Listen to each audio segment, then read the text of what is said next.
প্রেমিকে হয়ে উঠল পাচারকারী। প্রেমের টোপ দিয়ে কলকাতায় এনে বিক্রি। 16 বছরের কিশোরীকে সোনাগাছিতে তুলে দেওয়ার অভিযোগ। 100 ডায়ালে ফোন পেয়ে ঝটিকা অভিযানে উদ্ধার। প্রেমের সম্পর্কের সুযোগ নিয়ে এক নাবালিকাকে কলকাতায় এনে সোনাগাছি এলাকায় বিক্রি করে দেওয়ার অভিযোগ উঠল এক যুবকের বিরুদ্ধে। অভিযোগ পাওয়ার পর কার্যত ঘড়ির কাঁটার সঙ্গে পাল্লা দিয়ে অভিযান চালায় কলকাতা পুলিশ। 100 ডায়ালে ফোন পাওয়ার মাত্র 1 ঘন্টার মধ্যেই সোনাগাছির একটি বাড়ি থেকে 16 বছরের ওই কিশোরীকে উদ্ধার করা হয়। ঘটনায় ইতিমধ্যেই দুজনকে গ্রেপ্তার করেছে বড়তলা থানার পুলিশ। নাবালিকা পাচারের পিছনে আরো কেউ জড়িত কিনা তা খতিয়ে দেখছেন তদন্তকারীরা। পুলিশ সূত্রে খবর, উত্তর 24 পরগনার শ্যামনগর এলাকার বাসিন্দা ওই কিশোরীর সঙ্গে পরিচয় হয়েছিল শফিকুল মোল্লা ওরফে বাবলুর। দুজনের মধ্যে প্রেমের সম্পর্ক তৈরি হয় বলে অভিযোগ। সেই সম্পর্কের সুযোগ নিয়ে কিশোরীকে কলকাতায় নিয়ে আসা হয়েছিল বলে পুলিশের প্রাথমিক অনুমান। কিন্তু কলকাতায় আসার পর পরিস্থিতি বদলে যায়। অভিযোগ, প্রেমের কথা বলে নিয়ে আসার পর শেষ পর্যন্ত ওই নাবালিকাকে অন্য এক যুবকের হাতে তুলে দেওয়া হয়। অভিযোগ, শাহরুখ নামে পরিচিত শাহরুল লস্করের কাছে ওই কিশোরীকে তুলে দেওয়া হয়েছিল। এরপর সোনাগাছি এলাকায় তাকে রাখা হয়। বিষয়টি কোনোভাবে জানতে পেরে শুক্রবার কলকাতা পুলিশের 100 ডায়ালে ফোন করে খবর দেওয়া হয়।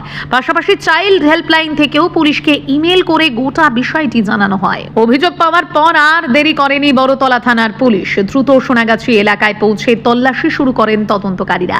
বিভিন্ন বাড়িতে খোঁজ চালানোর পর দুর্গাচরণ মেট্রো স্ট্রিটের একটি বাড়ির ঘর থেকে ওই নাবালিকাকে উদ্ধার করা হয়। পুলিশ পরিচয় যাচাই করে নিশ্চিত হয় যে উদ্ধার হওয়া কিশোরী অভিযোগে উল্লেখ করা নিখোঁজ নাবালিকা।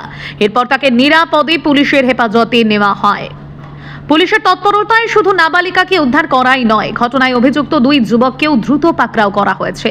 গ্রেপ্তার করা হয়েছে শফিকুল মোল্লা ওরফে বাবলু এবং শাহরুল লস্কর ওরফে শাহরুখকে। তদন্তকারীদের সন্দেহ, এই ঘটনায় শুধুমাত্র দুজনের ভূমিকা রয়েছে নাকি এর পেছনে আরো বড় কোনো চক্র কাজ করছে তা খতিয়ে দেখা হচ্ছে।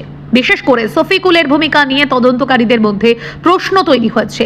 তিনি কি শুধুমাত্র নাবালিকার পরিচিত যুবক নাকি কোনো চক্রের হয়ে আরেকাটির কাজ করতেন? নাবালিকাকে কিভাবে উত্তর 24 পরগনা থেকে কলকাতায় আনা হলো, কার সঙ্গে যোগাযোগ করা হয়েছিল এবং কেন তাকে শাহরুখের হাতে তুলে দেওয়া হলো, বিষয়টি খতিয়ে দেখা হচ্ছে। অন্যদিকে সোনাগাছির ওই বাড়িতে নাবালিকাকে কেন রাখা হয়েছিল এবং শাহরুখের ভূমিকা ঠিক কি ছিল সেটিও তদন্তের গুরুত্বপূর্ণ বিষয় হয়ে উঠেছে। তার সঙ্গে আরো কোনো ব্যক্তি যুক্ত ছিলেন কিনা, কোথাও নাবালিকাকে নিয়ে যাওয়ার পরিকল্পনা ছিল কিনা, কিংবা এর আগে এমন কোনো ঘটনা ঘটেছে কিনা, সব দিক খতিয়ে দেখছেন তদন্তকারীরা। পুলিশ সূত্রে জানা গিয়েছে, ধৃতদের বিরুদ্ধে অপরাধমূলক ষড়যন্ত্র, অপহরণ এবং ধর্ষণ সহ একাধিক গুরুতর ধারায় মামলা রুজু করা হয়েছে। নাবালিকার বয়ানও তদন্তে অত্যন্ত গুরুত্বপূর্ণ বলে মনে করছেন আধিকারিকরা।